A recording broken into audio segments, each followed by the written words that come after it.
Thank you for joining me on another episode of She Leads Now, a podcast for women entrepreneurs and professionals who want to expand your innate leadership ability and influence, cultivate a culture of belonging and collaboration, develop others to perform at their greatest potential, and of course, live a life that is fulfilling, abundant, and impactful. I'm your host, Sabine Gideon. After nearly 14 years of climbing the corporate ladder as an HR professional and a leader, I became a corporate dropout and have spent the past several years helping organizations and leaders align their business goals with their talent strategies, strengthen their leadership bench, and create environments that employees actually want to be a part of.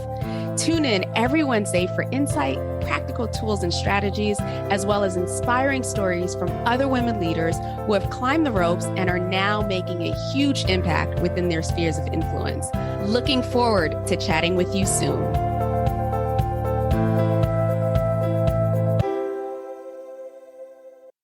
Hello and welcome to another episode of She Leads Now podcast. I am your host, Sabine Gideon, and today I have the pleasure of having Miss Kisha Collier join me to talk to you a little bit more about what it means to be a philanthropreneur and how she is leveraging her passion to support others, specifically those in the BIPOC community, to really grow and build generational wealth. With that, Kisha, welcome to the show. I'm so excited to have you. Hello, and I am just delighted to be here. Thank you for having me. Absolutely. I recall a couple months ago when I stumbled upon your profile around philanthropreneur, and I was just like, wait a minute, what is that? What exactly is a philanthropreneur, and what led you to want to own this space? That's a great question, Sabine. I appreciate that. As a philanthropreneur, it's important to me that my work benefits the broader community. So Teach Me to Fish services, they increase the philanthropic impact of nonprofits and small businesses by leveraging my resources of those in my network, educational resources, financial resources, all of those resources that allow them to achieve social change that's both scalable and sustainable. And that is the ticket, ensuring that we develop solutions, innovative solutions that are scalable and sustainable. Yeah. What about that philanthropreneur really spoke to you or speaks to you in which you decided to brand yourself as such? That is a great question. By definition, a philanthropreneur is one who uses and leverages their resources to support and grow the impact and vision of others. That resonated with me so much.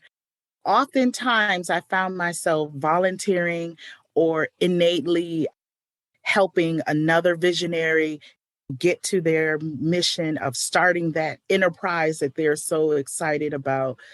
And I said to myself, if I can help smaller organizations build scale and increase their sustainability, how can I do this on a larger scale? How can I leverage my resources and experience to elevate that vision of others?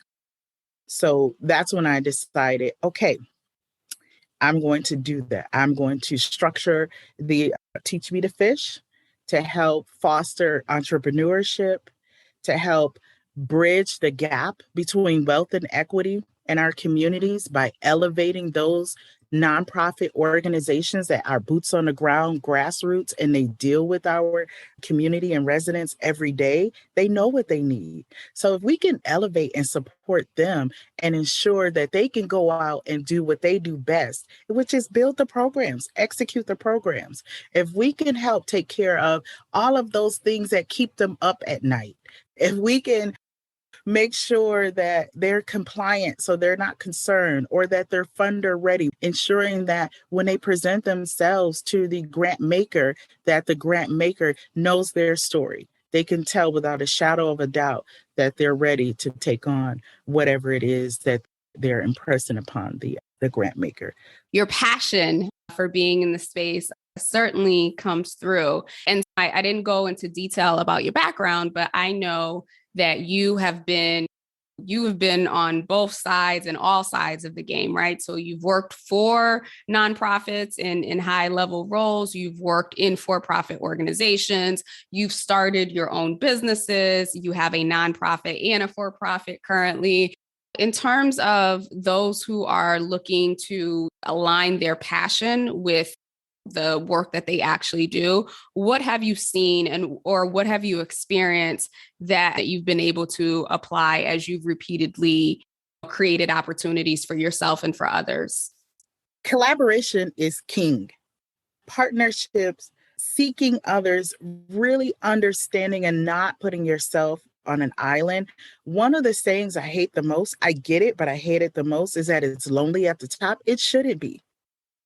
It shouldn't be lonely at the top because you should have folks supporting you and lifting you up, those same people that maybe you have lifted up in that same space.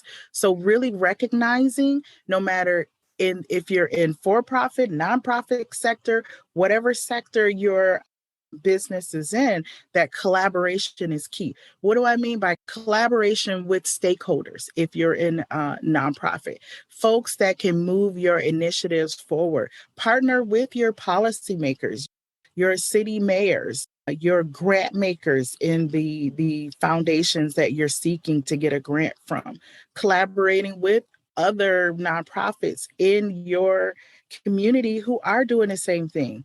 Let's move away from that crabs in a barrel mentality of, I don't want to partner because they're doing the same thing or they might go for the same application. What if you collaborated on an application and submitted a grant together? How would that work? So really ensuring that we understand that we are better together. Yes, it's a cliche saying, but we really are better together. Our strengths complement each other.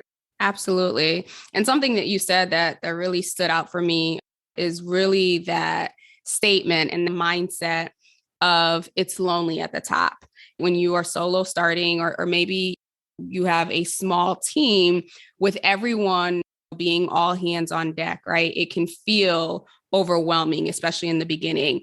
But I do think that there is a point as the organization grows or as your capacity grows or funding grows, when you have that opportunity, that there needs to be this shift away from the mindset of I got to do to I have to be lifted with the vision so that I can direct the people who are supporting me.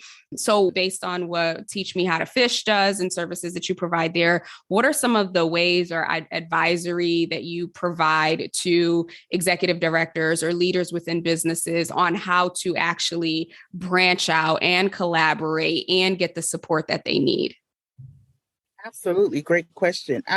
I'll start by saying that there is always a space and a time to be disciplined and go into your own. You definitely, especially when you're building something magnificent, you're going to need that time to be by yourself and focus. But more times than not, what I recommend is being a part of a like-minded coalitions that align with your vision or purpose or whatever it is you're trying to accomplish with your enterprise. So, for instance, let's say you are a nonprofit organization that does food distribution. Then I would be a part of a food distribution collaborative where maybe they have monthly, quarterly meetings and they discuss how to distribute food in that region or the resources coming. A lot of times you'll find funding opportunities and you'll meet with like-minded people who may be encountering similar challenges as yourself and already have solutions for them. So you don't have to reinvent the wheel. You can just implement it and put your special touch on it. Yeah, I love that. The power of being able to connect with others and communicating what it is that you're looking to do and finding ways to support each other is critical and key. So now switching gears a little bit, and we talked about this in the past around the time and space that we're in right now and the opportunities around funding that are available to organizations, whether you're just starting out or whether you're a little bit more established. I'd really like to dig in because I do think that most organizations in the beginning specifically, or I guess in any phase, they're so focused on how do I create products or services that generate revenue? But then there's this entire ecosystem, if you will, of opportunity, of funding that can help ease some of that burden and allow them to scale and grow and increase their capacity. So talk to us about what you're seeing in the marketplace, what you have seen, and how you've been supporting your current roster of clients in gaining access to the financial resources that they need to continue on building the impact that they're looking to make. Awesome. And you kind of touched on this earlier when you asked about the opportunities that I've seen. And that has been, no matter again, the sector, nonprofit, for-profit, visionary, they want access to funding. That's the first question they ask is, can you give me funding? How can I get more funding? And it's absolutely there. There is a plethora of funding opportunities available for, of course, depending on the vision, we'll have more opportunities for funding.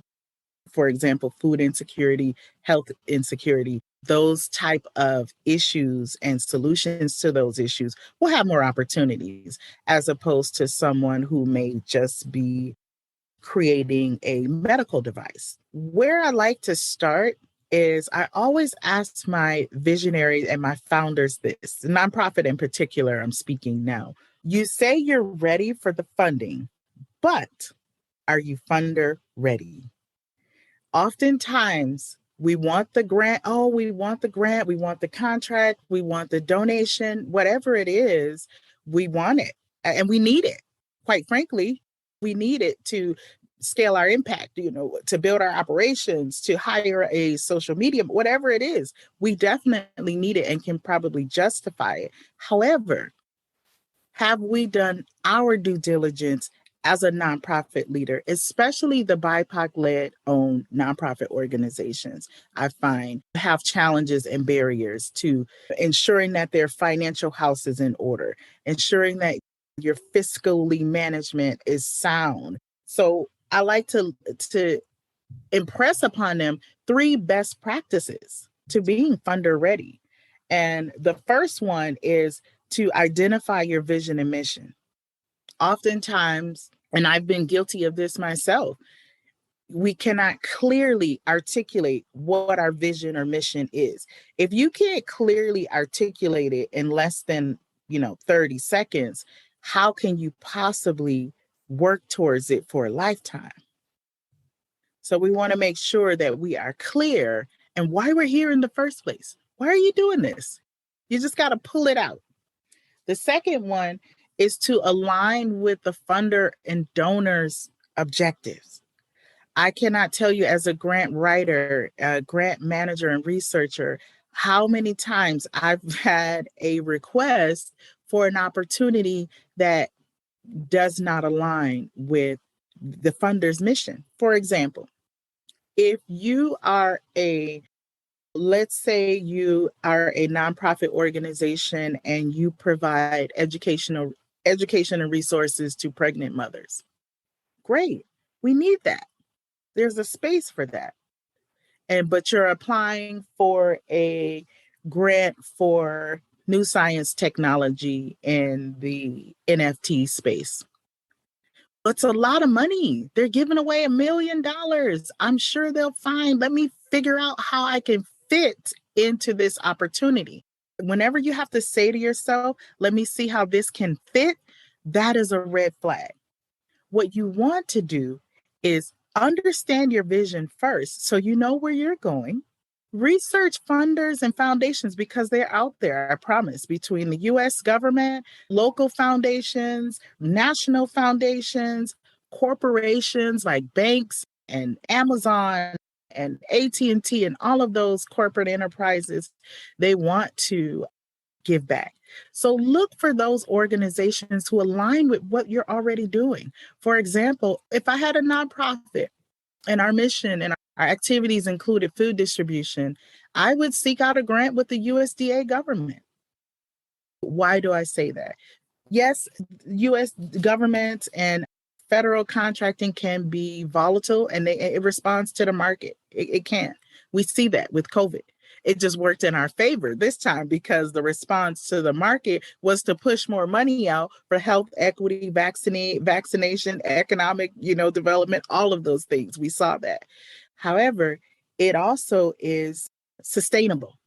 Usually once you get in with the government contract, as long as you're delivering, as long as your objectives and deliverables and your reporting and you're doing everything in accordance with your contract, you're pretty much going to be anniversaried in. And the third one is to execute with excellence in every category.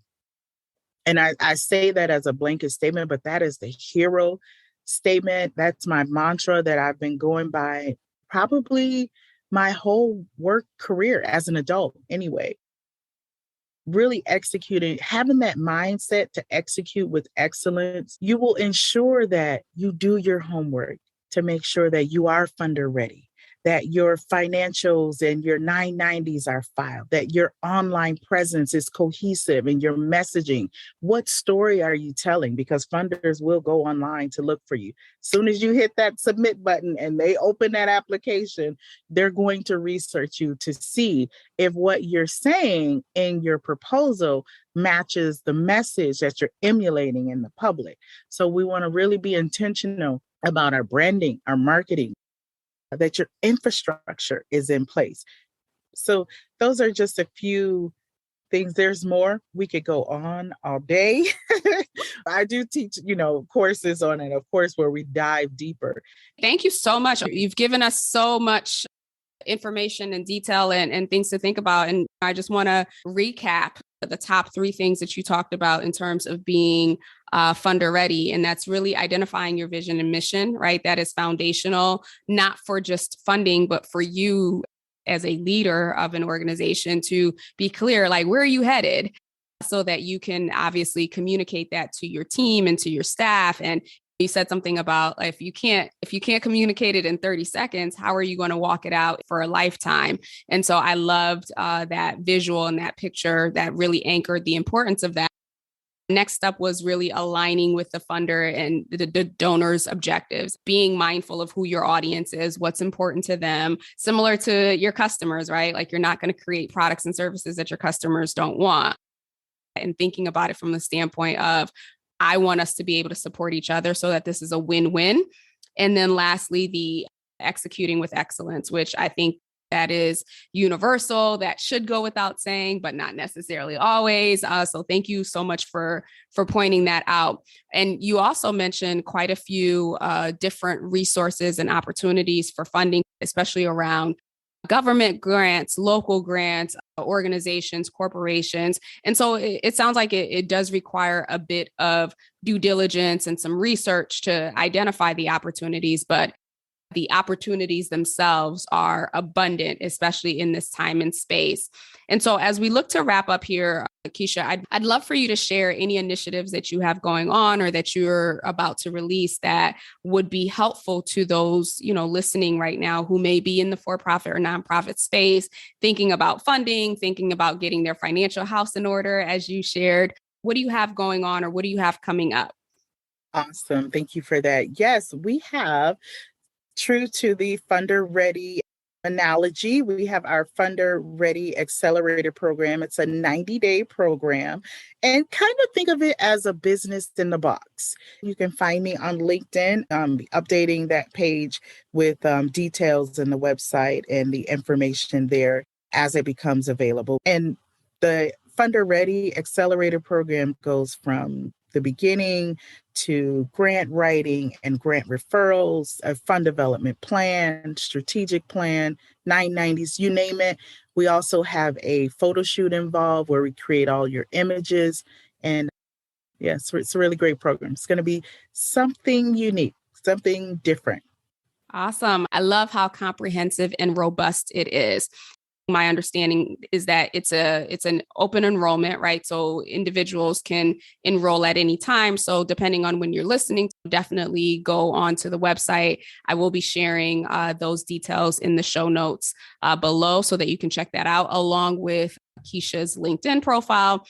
My last question to you, Kisha, what book or books are you currently reading or have read in the past that you feel have been pivotal to helping you succeed as a philanthropreneur?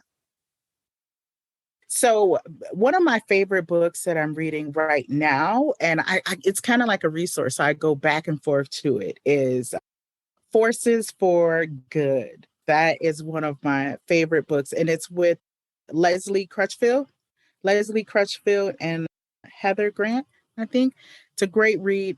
It's catered towards nonprofit leaders, but it's great for any visionary, anyone who wants to start something, a social enterprise, or it doesn't even have to be an enterprise. But if you have a burning desire inside of you and you need a vehicle or a catalyst to help support you, this is a great book. Great read. It's Forces for Good.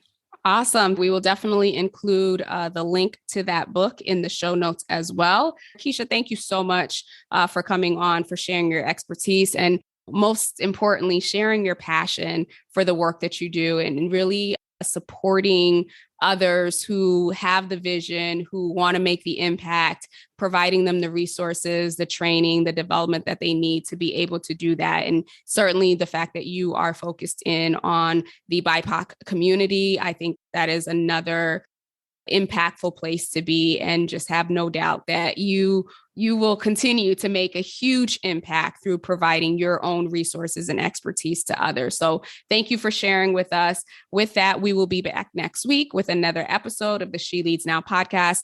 Again, all of Kisha's information, along with her website and the link to her LinkedIn, will be in the show notes. Be sure to connect with her to learn more about the Teach Me to Fish Accelerator. Thank you and have a great rest of the week. Thank you for tuning in to another episode of She Leads Now. If you found today's episode helpful or got a piece of insight that you plan to implement in your business or organization, I would love to hear from you. Connect with me on LinkedIn at Sabine Gideon, that's my handle, and send me a private message. Or feel free to go ahead and leave a review on either Apple or Spotify. I also invite you to share this episode with anyone in your network who you think might benefit from this content. Lastly, be sure to check the show notes and the description below for links to resources, including relevant downloads, articles, and any upcoming training. Until we chat again, have a blessed and powerful week.